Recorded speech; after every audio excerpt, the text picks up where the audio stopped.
اردو میں شاعری کے جتنے سانچے ملتے ہیں ہندوستان کی شاید ہی کسی اور زبان میں ملتے ہوں۔ یہ بات اس ڈھٹائی سے میں اس لیے بھی کہہ رہا ہوں کہ مجھے اور زبانوں کا علم نہیں۔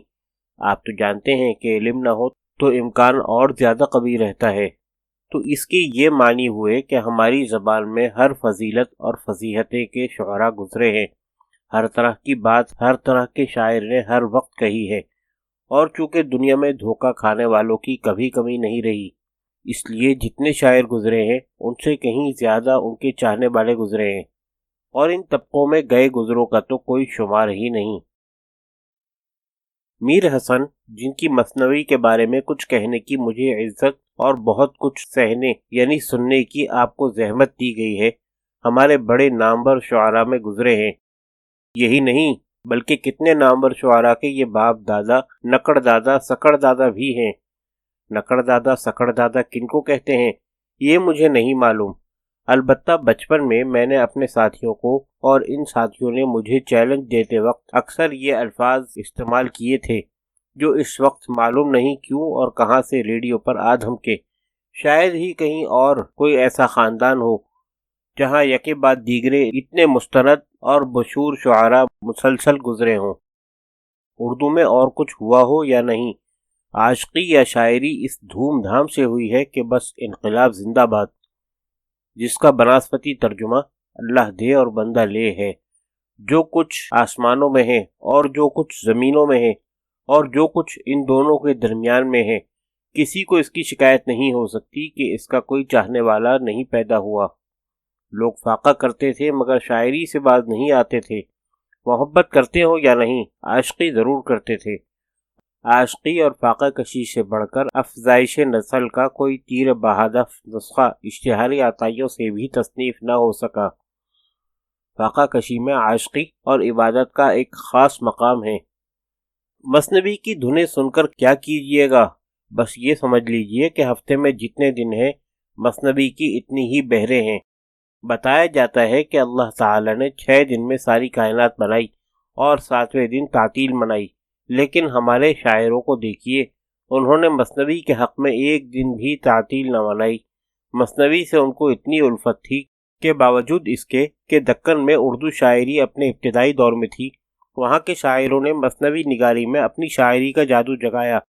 سبب یہ تھا کہ ہماری شاعری کا ڈھانچہ فارسی شاعروں کا تھا، اور فارسی شاعری میں مثنوی کا درجہ بہت ممتاز ہے، اور یہ کچھ فارسی شاعری پر ہی منحصر نہیں ہے۔ ہر بڑی شاعری مثنوی ہی میں نمودار ہوئی، لڑائی کا واقعہ ہو یا محبت کی داستان، اخلاق کی تعلیم ہو یا تصوف کا ذکر، یا صرف قصہ کہانی ہو، فارسی شاعری میں ان سب کو مثنوی میں ڈھالتے آئے ہیں۔ موٹا حساب یوں سمجھ لیجئے کہ اردو شاعری نے ایک طور مثنوی ہی میں آنکھ کھولی۔ آج سے کوئی 250 سال پہلے یہ مثنوی میر حسن نے، جو دہلی کے رہنے والے تھے، آصف الدولہ کے زمانے میں لکھنؤ میں لکھی۔ دلی کی روز روز کی بدامنی اور بدحالی سے تنگ آ کر میر حسن اپنے والد میر زاہد کے ساتھ فیض آباد پہنچے، وہاں سے لکھنؤ آئے اور وہیں کے ہو رہے، جہاں ان کے خاندان کے نام لیوا اب بھی ہیں۔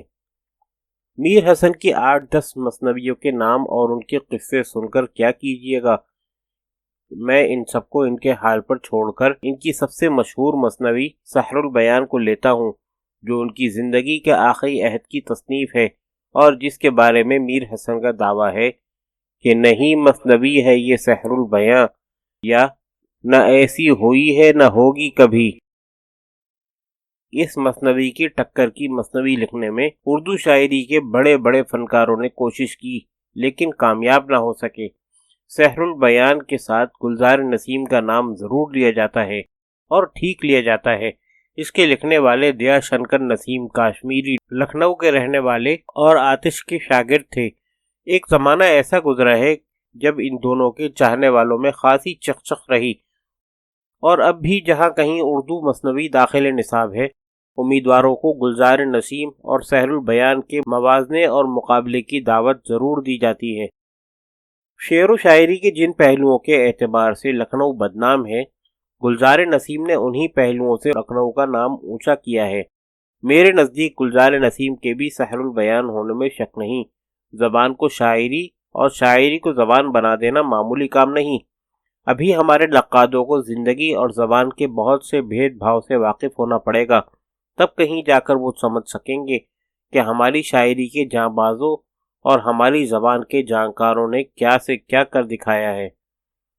میر حسن دہلی کے تھے اور لکھنؤ میں بس گئے تھے، لیکن وہ اور ان کی اولاد تمام عمر زبان کے معاملے میں دلی پر فخر کرتے رہے۔ آپ تو جانتے ہیں میر حسن میر تقی میر کے ہم اثر ہیں، جو مسلمہ طور پر غزل کے امام سمجھے جاتے ہیں، اور غزل وہ صنف کلام ہے جہاں اور باتوں کے علاوہ زبان و بیان کا معمولی سے معمولی بھول بھٹکا بھی برداشت نہیں کیا جاتا۔ میر تقی میر حسن کے 25 سال بعد تک زندہ رہے، پھر بھی میر حسن کی زبان میر تقی کی زبان سے زیادہ نتھری اور سلجھی ہوئی ہے، یعنی متروکات کی تعداد نسبتاً میر کی یہاں زیادہ اور میر حسن کی یہاں بہت کم ہے۔ پھر یہ بات بھی نظر انداز نہیں کی جا سکتی کہ غزل سے کہیں زیادہ مثنوی میں زبان کی آزمائش سے شاعر کو گزرنا پڑتا ہے، اس لیے کہ موضوعات کی رنگا رنگی اور مواقع کے اتار چڑھاؤ کا جتنا سامنا مثنوی میں ہوتا ہے غزل میں نہیں ہوتا، اور مثنوی بھی کیسی، سحر البیان جیسی۔ اس مثنوی میں اس عہد کے رہن سہن، مذہبی معتقدات، نظر نیاز، توہمات، عشق و عاشقی، عیش و عشرت، رسم و رواج، فطرت کی تصویر کشی، علوم و فنون، عمارات، نہریں، چوک، بازار، باغات، مکانوں کی آرائش و زیبائش، نوجوانوں کی سج دھج، عورتوں کی آپس کی نوک جھوک، لاگ لگاوٹ، ان کا سراپا، لباس، زیورات، زبان پر قدرت اور زبان کی کرشمہ کاری، ایسی جیتی جاگتی تصویریں ایسی چابک دستی سے کھینچی گئی ہیں کہ میر حسن کے کمال کا اقرار کرنا پڑتا ہے۔ یہاں پہنچ کر ہمیں اس امر کا قائل ہونا پڑتا ہے کہ شاعر سے زیادہ مستند، مورخ، مفسر اور معلم کوئی اور نہیں۔ شاعر کے بغیر قوم اور ملک کے تہذیبی کارنامے بے جسد، بے روح اور بے ثمر رہتے ہیں۔ مثنوی کے لیے کیا شرطیں مقرر ہیں وہ تو نمبر وار آپ کسی درسی کتاب میں پڑھ لیجئے گا۔ جو بات آپ کو کتاب میں نہ ملے گی، اس لیے شاید آپ اسے مانتے ہوئے ڈریں، وہ یہ ہے کہ اردو میں کوئی صنف شاعری ہو۔ جب تک شاعر تقریباً ہر صنف شاعری یا موضوع سخن پر قدرت نہ رکھتا ہو، اپنی اختیار کی ہوئی صنف شاعری میں کمال نہیں دکھا سکتا، قطع نظر اس سے کہ اس نے مختلف موضوع سخن یا صنف شاعری میں طبع آزمائی کی بھی ہو یا نہیں۔ انیس، غالب، حالی، اکبر، اقبال کے کلام کا آپ مطالعہ کریں تو اس نقطہ نظر کی وضاحت ہو جائے گی، لیکن فی الحال آپ اس جھگڑے میں نہ پڑیں۔ آئیے آپ کو میر حسن کے 2 اشعار غزل کے سناؤں، اس سے آپ کو اندازہ ہو جائے گا کہ میر حسن دہلوی ہوتے ہوئے کتنے لکھنوی ہیں اور لکھنوی ہوتے ہوئے کتنے دہلوی۔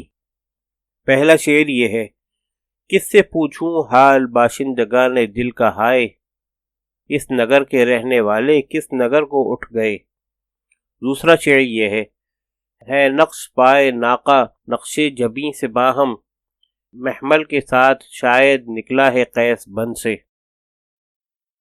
میر حسن نے اس مثنوی میں مغلیہ سلطنت کے آخری دور یا لکھنؤ کے عہد شباب کا نقشہ کھینچا ہے۔